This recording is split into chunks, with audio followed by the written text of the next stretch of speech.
if you are in your right mind as a president, dapat nilagay mo na yan sa NEP. Diba? Meron ka palang programa for flood control.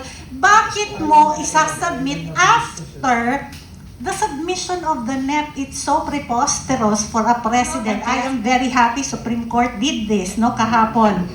Sinabina nila ngayon yung SARO. SARO is the Special Allotment Release Order.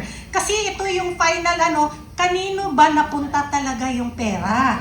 Oh, like the unprogrammed funds, kanino nila ibinigay, and you will see it in the SARO. So, hail to the Supreme Court! You truly are the guardians of the Filipino people. If there is one legacy that this administration is leaving to the Filipino people, it's the Maleta legacy. Bakit nga ba napakahalaga na dapat hinihir ng Blue Ribbon Committee ang Maleta? Because lahat ng maleta na isinakay nila sa mga chopper at mga eroplano, it was supposed to be served para sa mamamayang Pilipino. May krisis tayo ngayon sa langis. You know, the Philippines is not poor, but we have poor leaders.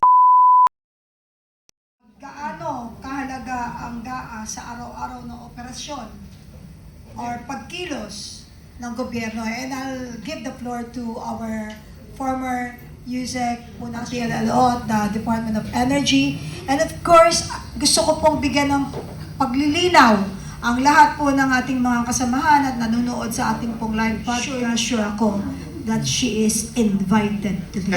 Astra, I'll give you the floor. From the Pambansang, uninvited. Anyway, alam nyo, may sinabi kasi kanina si Attorney Topacio, no? Guardians of the purse. I-versus ko lang to the power of the purse. Under the 1987 Constitution, the power of the purse actually belongs to the office of the President. Kasi saan ba nagsisimula ang budget? It's from the office of the President through the submission of the NEP or the National Expenditure Program. Paano ba ginagawa ang National Expenditure Program? Ito ay supposed to be a product of all the consultations of the Department of Budget with the different regional offices, the regional development councils, no, ng Pilipinas. At mula doon sa mga lokal na pamahalaan kung ano ang kanilang mga pangangailangan na sinubmit nila doon sa RDCs, at ito naman ay sinasubmit sa DBM para madiskusyonan ano ang tunay na pangangailangan ng mga mamamayang Pilipino.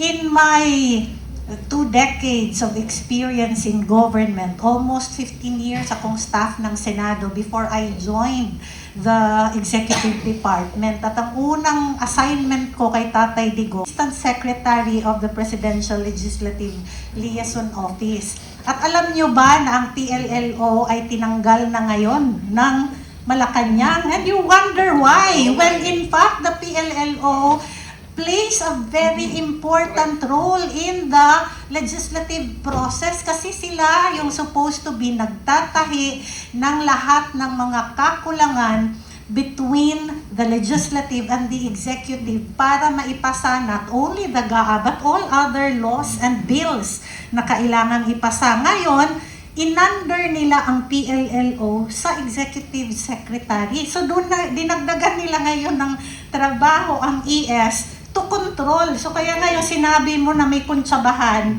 I believe this is also one of the things that they did para mas maging pulido ang kanilang kuntsabahan, di ba? So from the NEP, ito ngayon ay sinasubmit preferably during the SONA.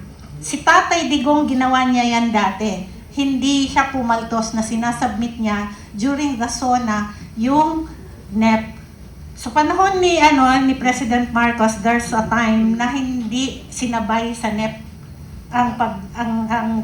sa SONA ang pag-submit. Ngayon, after that, sinabi ni Attorney Topacio kanina, nagkakaroon ng discussion first in the House of Representatives.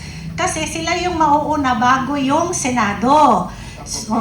basta sa appropriations, dinidiscuss, tinatawag ngayon ang lahat ng mga sekretaryo ng different departments para depensahan ang budget. Kung titingnan nyo yung difference between the unprogrammed funds ng panahon ni Marcos, magkano yung naidagdag na nilagay nila sa unprogrammed funds? 449 billion pesos. At masingit ko na lang yung sinabi ni Saldico that Bongbong Marcos was asking for 100 billion per year. 25%. Oo, that's 25% of the total unprogrammed funds. Ang tanong mo dyan, sa'yo na nga nanggaling yung NEP, bakit ka pa manghihingi ng unprogrammed funds? Di ba? You are the programmer of the whole budget and the whole fiscal authority of the government. Bakit ka nanghihingi ng unprogrammed funds? Di ba? Bakit ka nagpapa-allocate for flood control? Specifically yun na sinabi ni Saldico, hindi ako ang nagsabi, lumabas yan kahapon. Humihingi siya ng 100 billion a year specifically for flood control. If you are in your right mind as a president, dapat nilagay mo na yan sa NEP. Diba? Meron ka palang programa for flood control. Bakit mo isasubmit after the submission of the NEP? It's so preposterous for a president. Kaya sinasabi namin, you do not know what is your task as a president of the Republic of the Philippines because the power of the purse belongs to you. Why? You are the first proponent of the whole budget and you are the approving officer of the whole budget. So bakit ka in between your proposal and your approval of the final budget mag-i-insert? Because dito sa insertion nangyayari ang padrino system. 'Di ba? Naglalakad ngayon yung mga nagpapadrino, speaker, pwede bang dagdagan nyo kami kasi ganito, ganyan. Oo. And yung kuntsabahan, alam nyo, this is the first time, sabi ko sa inyo, 20 years na ako sa gobyerno, started with the Senate. Never have I seen such pamamalakad of the GAA preparation, the GAA In fact, meron pang naninot, and I am very happy Supreme Court did this, kahapon. Sinabina nila ngayon yung SARO. SARO is the Special Allotment Release Order. Kasi ito yung final kanino ba napunta talaga yung pera? Like the unprogrammed funds, kanino nila ibinigay, and you will see it in the SARO. So, hail to the Supreme Court! You truly are the guardians of the Filipino people for sending a subpoena para sa submission of the SARO. Another thing na ginawa nila ng kongresong ito under the administration of Marcos is the creation of the small committees after the BICAM, which has never been done in the history of the Philippines. And yes, di ba, attorney, it does not have a legal basis.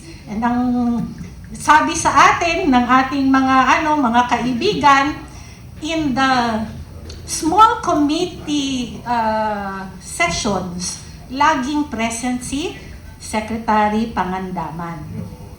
Which tells us na yung ano bang nangyari nila sa small committee report, doon sila di ba? Kasi naalala nyo na may mga blank pages. There were blank pages doon sa BICAM report. At doon nila tinira sa small committee report kung paano nila nadagdagan itong mga budget na hindi nararapat. So, ang tanong natin sa taong bayan, papayag ba tayo na ganito, na binubudol ang ating mga taxes? Hindi! Hindi, siyempre. Siyempre hindi, Kaasya, walang ganon.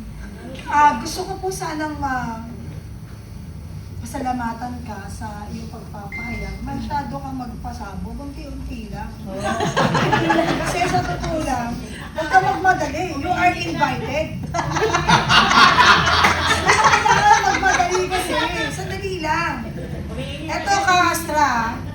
Kung may constitutional defect ang GAA, sino ang unang maapektuhan? Ang gobyerno ba o ang taong bayan? Ang taong bayan, syempre. Sige, i-discuss mo yan. Oo. Bakit Papamili ano, ka. kapag, ito na nga, di ba, the Maleta legacy. If there is one legacy that this administration is leaving to the Filipino people, it's the Maleta legacy. Bakit nga ba napakahalaga na dapat hinihir ng Blue Ribbon Committee ang maleta? Because lahat ng maleta na isinakay nila sa mga chopper at mga eroplano, it was supposed to be served para sa mamamayang Pilipino. May krisis tayo ngayon sa langis. Ano ba yung kanilang mga confidential funds at yung mga ninakaw nila? Dapat wala tayo. You know, the Philippines is not poor, but we have poor leaders. Poor na karakter, poor dahil inuuna nila yung mga sarili nila at hindi ang taong bayan. Very rich. Very rich ang bulsa, pero poor yung puso. Many leaders, very rich. Alam mo, Maleta nga eh. alam mo ka, Astra, naging official ka ng gobyerno. Even me. Alam natin yung mga kalokohan na yan.